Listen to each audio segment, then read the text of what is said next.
ابن العربی بیٹھک میں خوش آمدید۔ آج کی ہماری نشست کتب شریعت اور مقام کرسی کے باب پہ ہے، تو پہلے بھی ہم اسی کو پڑھ رہے تھے، ڈسکس کر رہے تھے، وہیں سے اس کو لے کے آگے چلتے ہیں۔ تو یہ شیخ نے مختصر اشارات ہی بتائی ہیں کہ جس میں دو پہلو بتائے گئے ہیں کسی بھی چیز کے، تو ان دو پہلوؤں کے حساب سے جو نہیں اس کو دیکھ کے چلنا ہے۔ تو یہ شروع کرتے ہیں اس کو، صفحہ نمبر 157 ہے۔ بھیڑیے کے ڈر سے اپنے بھائی کو اکیلا مت چھوڑ، اور اس کے ساتھ ایسا معاملہ کر جیسے محب محبوب سے کرتا ہے۔ تو یہ حضرت یوسف علیہ السلام والا واقعہ، اور بھیڑیے کے ڈر سے مراد یہی ہے کہ ان کے بھائیوں نے جب والد صاحب سے کہا تھا کہ جی آپ ان کو کیوں نہیں ہمارے ساتھ جانے دیتے، تو جانے دیں، ہم اتنی بڑی جماعت ہے، کوئی بھیڑیا تو نہیں کھا جائے گا ان کو۔ تو لیکن حضرت ایوب کو تو پتہ تھا کہ اصل میں مسئلہ کیا ہے، تو وہ جانے نہیں دیتے تھے اکیلے ان کے ساتھ کہ نہیں تم کچھ بھی کر دو گے، یہ ہے وہ ہے۔ تو انہوں نے بڑی قسمیں کھائی کہ نہیں جی اس طرح نہیں ہوگا۔ تو یہ کہہ رہے ہیں نا کہ بھیڑیے کے ڈر سے اپنے بھائی کو اکیلا مت چھوڑ، یعنی کہ وہ حضرت یعقوب والا، اور اس کے ساتھ ایسا معاملہ کر جیسے محب محبوب کا کرتا ہے، یعنی کہ اس کی حفاظت کر یا اس کی دیکھ بھال کر، اور اگر تجھے پتہ چل رہا ہے کہ کوئی معاملہ آگے گڑبڑ ہو سکتا ہے تو تب بھی اپنے تئیں جتنی کوشش عقلی طور پہ کر سکتا ہے وہ کر لے۔ اب دوسرا ہے کہ اگر تو بھیڑیے کے ڈر سے اسے نہیں چھوڑے گا تو اہل تخلق و تہذیب میں اس کا شمار کیسے ہوگا؟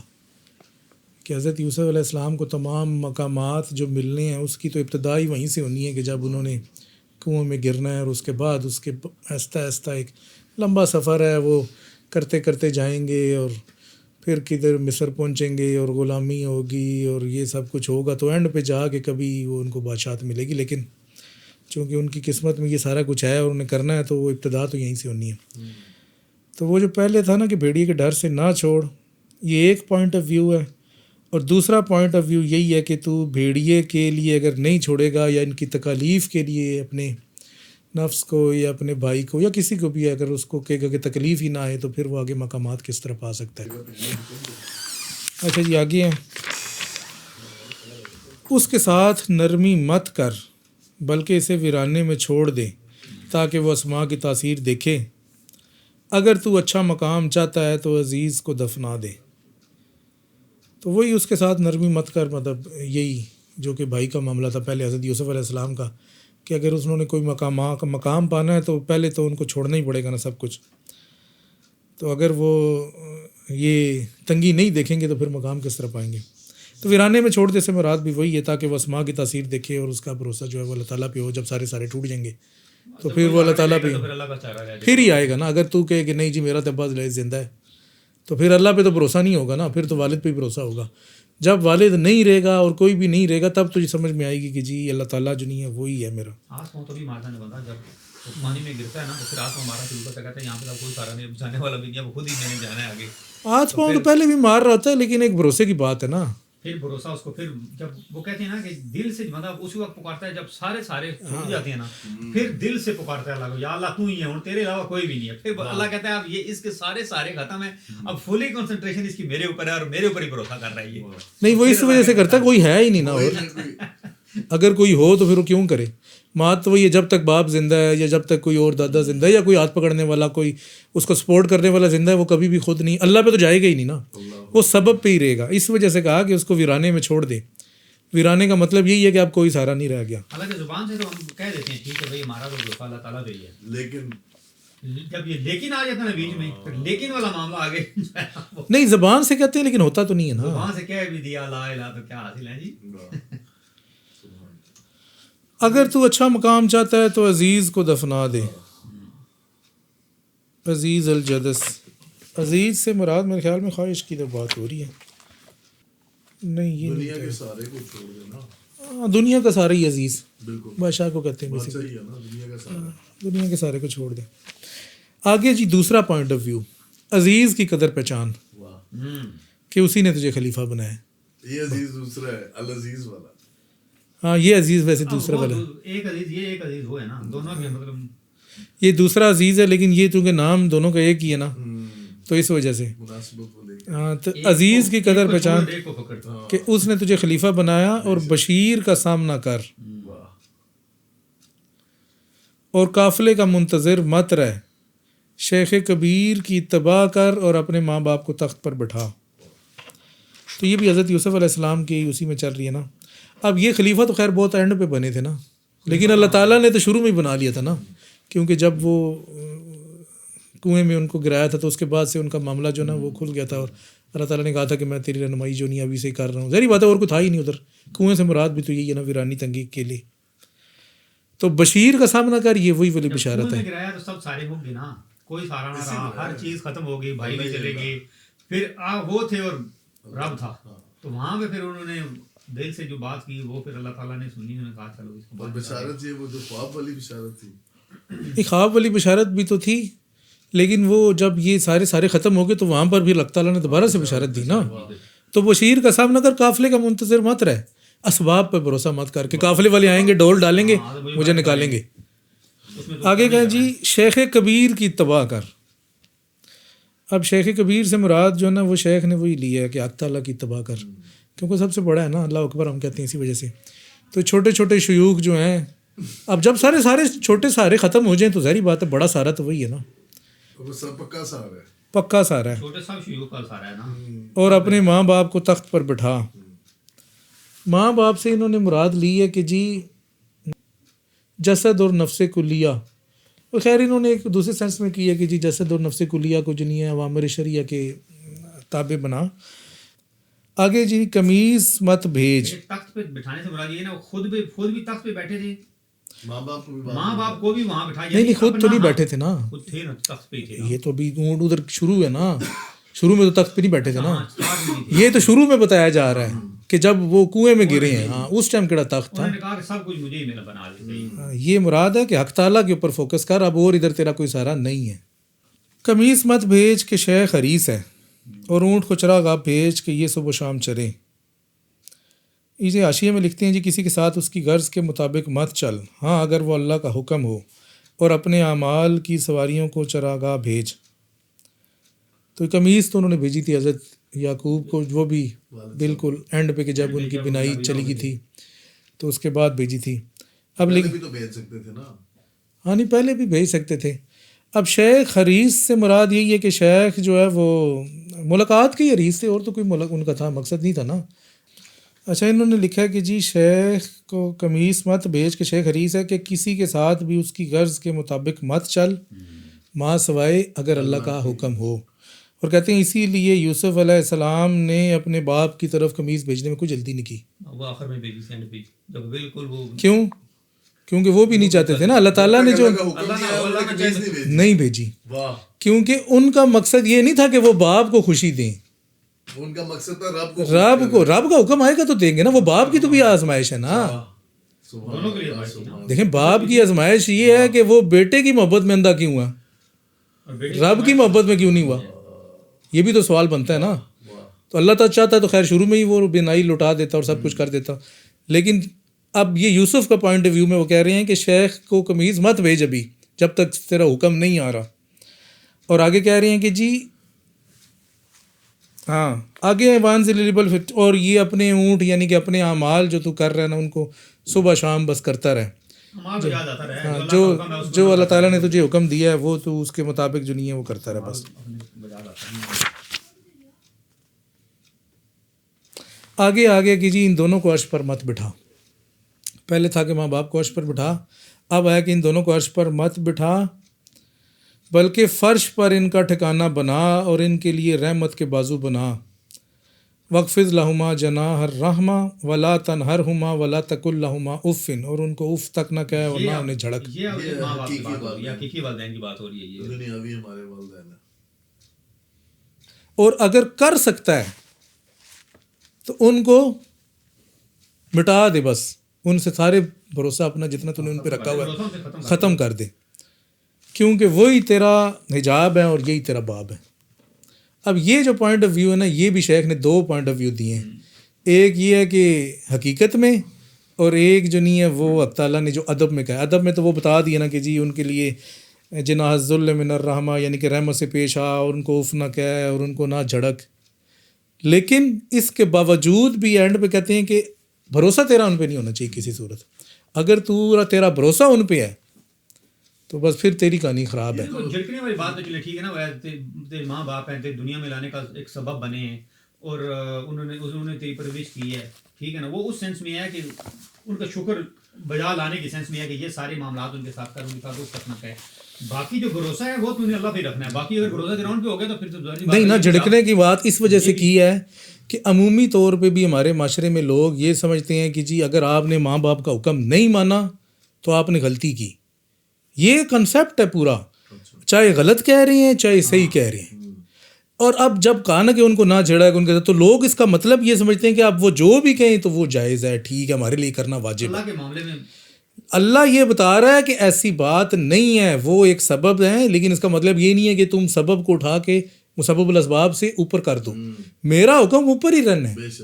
اگر تم نے یہ کیا کہ تم ہر ماں باپ کے معاملے میں ہر جو بھی ٹھیک ہے اس کو کہہ رہے ہو کہ کر رہے ہو اور سمجھ رہے ہو کہ جی میں تو بڑی نیکی کر رہا ہوں, تو ایٹ دی اینڈ تم نیکی نہیں کر رہے, تم غلط رستے پہ چل رہے ہو. اس وجہ سے کہا کہ ان کے ساتھ جو اخلاق کے معاملات ہیں, جو باقی معاملات ہیں, دنیاوی معاشرت ہے, وہ تو ٹھیک رکھ, لیکن لازمی نہیں ہے کہ ان کی ہر بات مان.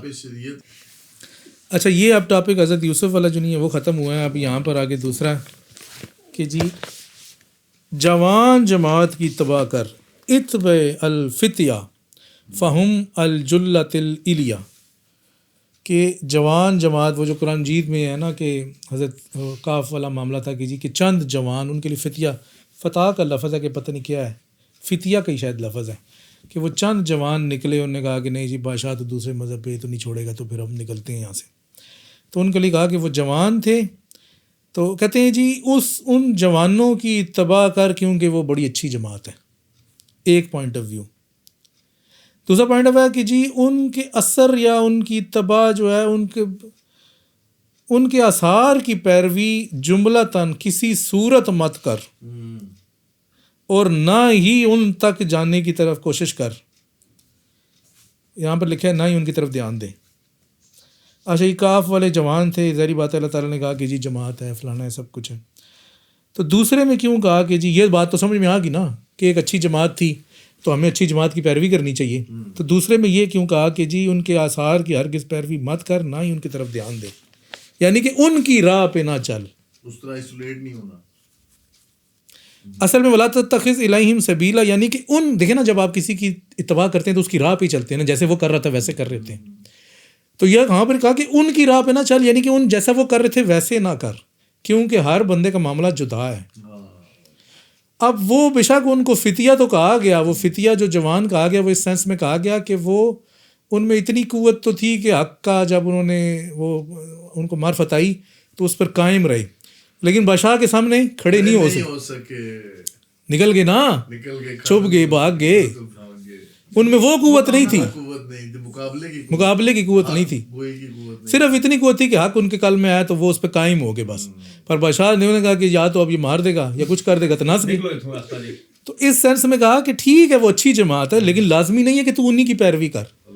اب یہ ساری جماعتوں میں ہے کہ آپ باقی جماعتوں کو بھی دیکھیں کہ کون کیا کر رہا ہے, تو آپ کہیں یار یہ اچھا کام کر رہا ہے, ہو سکتا ہے آپ اس سے بھی آگے نکل جائیں. آگے جب تو ان پر مطلع ہو تو پیٹھ پھیر کر بھاگ, عینن لا قلبن, آنکھ سے نہ کہ قلب سے, اور اصل خوش بخت وہ ہے جو غار کے دہانے پر سوئے. اچھا, اب یہ کہ جب تو مطلع ہو, یہ تو قرآن مجید میں بھی ہے نا کہ جب تو اس پر مطلع ہوتا تو پیٹھ پھیر کر بھاگ جاتا روب سے. تو وہ روب سے انہوں نے کہا ہے نا کہ عینن لا قلبن, تو روب سے کیوں کہ انہیں کہتے ہیں کہ جی روب یہ جو ان کے ظاہر کا روب ہے ظاہری طور پہ, لیکن حقیقت میں تو وہ روب اللہ تعالیٰ نے نہیں ڈالا ہے نا. تو یہ اللہ کے سوا تو کوئی ایسا وہ نہیں کر سکتا تھا کہ تو ادھر جا اور تو بیٹھ, تو کہنے کا مطلب ہے اس کے پیچھے جو اصل شے ہے وہ تو اللہ تعالیٰ ہی ہے. تو ظاہری طور پر تو وہ تجھے لگ رہا ہے کہ یہی انہی کا روب ہے, لیکن حقیقت میں وہ روب اللہ تعالیٰ کا ہے. اور اگر اللہ تعالیٰ سے تیرے معاملات ٹھیک ہیں تو پھر تجھے روب میں آنے کی کوئی ضرورت نہیں ہے. اصل خوش بخت وہ ہے جو غار کے دانے پہ سوئے. ایک پوائنٹ آف ویو ہے, کتا غار کے دانے پہ تھا نا, تو کیا وہ بھی خوش بخت ہے؟ ٹھیک ہے. اب اس کے انہوں نے حاشیے میں بھی لکھا ہے نا کہ کتا ٹھیک ہے حفاظت کر رہا تھا. اب دوسرا پوائنٹ آف ویو کیا ہے, تو کتے سے بڑھ کر شرف والا ہے, لہٰذا ابواب لازم مت کر, کسی ایک جگہ نہ بیٹھا رہے. مقید نہ کر لے اپنے کسی سے. کتے نے تو مقید کر لیا تھا نا, جدھر وہ جاتے تھے وہ ان کے پیچھے ہی جاتا تھا. تو ان کا کتا بننے کی ضرورت نہیں ہے سادہ لفظوں میں. سادہ لفظوں میں صحیح بات کی ہے. کہتے ہیں کہ کتے سے بڑھ کر شرف والا ہے تو کتا نہیں ہے, تجھے اللہ نے انسان بنایا ہے, اور جس طرح انہوں نے انسان بنایا اور اپنی راہ ڈھونڈی ہے تو اپنی راہ خود ڈھونڈ. یعنی وہ اچھو. اچھا جی, یہ ہو گیا کتے والا. اب دوسرا پوائنٹ آف ویو کہ کتے سے بڑھ کر شرف والا ہے. ابواب کو لازم مت کر کسی ایک کی طرف پکا نہ ہو جا, بلکہ دروازہ بند کر اسباب سے تعلق توڑ, وہاب کے پاس بیٹھ, وہ تجھ سے بے حجاب بات کرے گا. اصل پوائنٹ آف ویو تو یہ ہے نا کہ جیسے ان لوگوں کو ہدایت مل گئی تو تجھے نہیں مل سکتی, تو کوئی علیحدہ ہے, یعنی کہ تو بھی تو اپنا فوکس ہے. ہاں بے حجاب بات کریں. اچھا جی, کہتے ہیں اب شیخ نے یہ جو لفظ استعمال کیے تھے نا, یہ اصل میں شیخ کے جو پہلے شیخ تھے ابو العبیس العربی, تو کہتے ہیں کہ جی جب میں ان کے پاس داخل ہونے سے بھی پہلے میں نے ان کے پاس یہ پیغام پہنچایا کہ جی مجھے آپ کوئی نصیحت کریں, تاکہ میں جب آپ کے پاس آؤں تو میں اس پہ عمل کروں گا, تو آپ دیکھیں گے کہ یار یہ پہلے سے مطلب میرا بندہ, میرا بیٹا جو نہیں اس پہ عمل کر کے آ رہا ہے. تو انہوں نے سب سے پہلے جو کہا تھا وہ یہی کہا تھا کہ جی یا ولدی سد الباب یا سد الباب, دروازہ بند کر, اسباب سے تعلق توڑ, وہاب کے پاس بیٹھ, وہ تجھ سے بے حجاب بات کرے گا. تو شیخ کہتے ہیں کہ میں نے اس پر عمل کیا اور میں نے پھر اس کی برکت کو دیکھا. ہاں جی, لا تجالسہ بحال, کسی صورت اس کے پاس مت بیٹھ. دوسرا پوائنٹ آف ویو. اب یہ کس میں مزہ ہے کہ دونوں پوائنٹ آف ویو ساتھ چل رہے ہیں. بندہ ایک پہ چلتا ہے نا پھنس جاتا ہے. دونوں طرف سے بتا رہے ہیں نا, دونوں طرف سے بتا رہے ہیں. اگر ادھر سے تیرا معاملہ نہیں کھل رہا دوسری طرف سے جا. کہتے ہیں کسی صورت اس کے پاس مت بیٹھ, کیونکہ کلام محال ہے. اگر اسباب نہ ہوتے تو حقائق بھی نہ جانے جاتے, لہٰذا دروازہ کھول اور اسباب مت چھوڑ.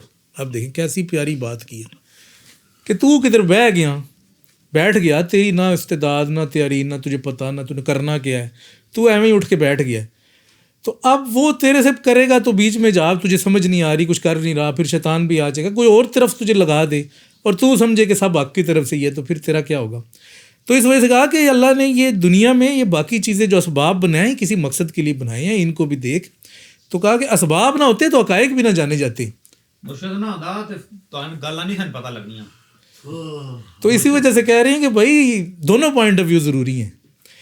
تو لہٰذا دروازہ کھول دے, جدھر تو بیٹھا ہوا ہے دروازہ کھول دے, اور اسباب کو مت چھوڑ, ابھی تیری وہ سٹیج نہیں آئی. آگے جی, اپنی فرج سے گندگی دور کر کہ تیرے لیے اس میں روح پھونکی جائے گی. لیکن انہوں نے لکھا ہے کہ جی جب تجھ پر عالم غیب سے چیزوں کا ظہور ہو تو انہیں پاک کر. ٹھیک ہے, یعنی کہ عالم غیب سے جب چیزوں کا ظہور ہوگا نا تو دونوں پوائنٹ آف ویو آئیں گے. شیطان بھی اپنا بیچ میں وسوسہ بھی ڈالے گا, اور حق کی طرف سے بھی کوئی بات آئے گی تو نے اس کو نہ پیوریفائی کرنا ہے, فلٹر کرنا ہے. تو وہ تو نے اس کو پیوریفائی کرنا ہے, فلٹر کرنا ہے. تو اس وجہ سے کہا کہ گندگی کو دور کر تاکہ تیرے لیے اس میں روح پھونکی جائے. روح پھونکی جائے مطلب اس کی حقیقت, اس کی روح تیرے تک پہنچے, اصل بات پتہ چلے. اور دوسرے فرج سے گندگی دور مت کر, بلکہ دیکھ کے دیوان میں کیا لکھا ہے, دیکھ کے درج میں کیا لکھا ہے. اچھا, اس کا کیا لکھا ہے نیچے حاشیہ لکھا ہے 2 نمبر. یعنی تو جتنی بھی پاکی حاصل کر لے تو نے مخلوق ہی رہنا ہے, لہٰذا دیکھ کے تیرے دیوان میں کیا لکھا. تو تیری ایک لیول ہے نا, اپنے لیول سے تو اوپر نہیں تو جا سکتا. نہیں وہ اسی کے لیے نا جس نے دیوان میں دیکھ لیا. دیوان مطلب ہے نصابت میں تیری کیا لکھا ہے, جو یہ دیکھ لے اس کو, اب وہ اس سے آگے بھی نہیں جا سکتا بیچارہ, پیچھے بھی نہیں جا سکتا, وہ پھنسا ہوا ہے. نہیں سارے پھنسے ہوئے نا, یہ کیڑا آزاد ہے.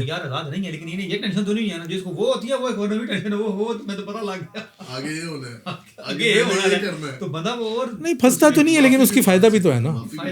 معافی مانگ سکتا ہے, سب کچھ کر سکتا ہے, جو بھی ہے حق تعالیٰ دکھاتا ہی اس کو ہے جس کو سعادت مند کو دکھاتا ہے. تو یہ تھوڑی اس کے لیے بات ہے کہ وہ اہل سعادت میں ہی ہو گیا. یہ جس کو نہیں دکھایا وہ تو ڈاما ڈول ہے, کشمکش میں ہے, کبھی ادھر کبھی ادھر, کیا پتا کیا انجام ہو. تو اس سینس میں وہ بہتر ہے.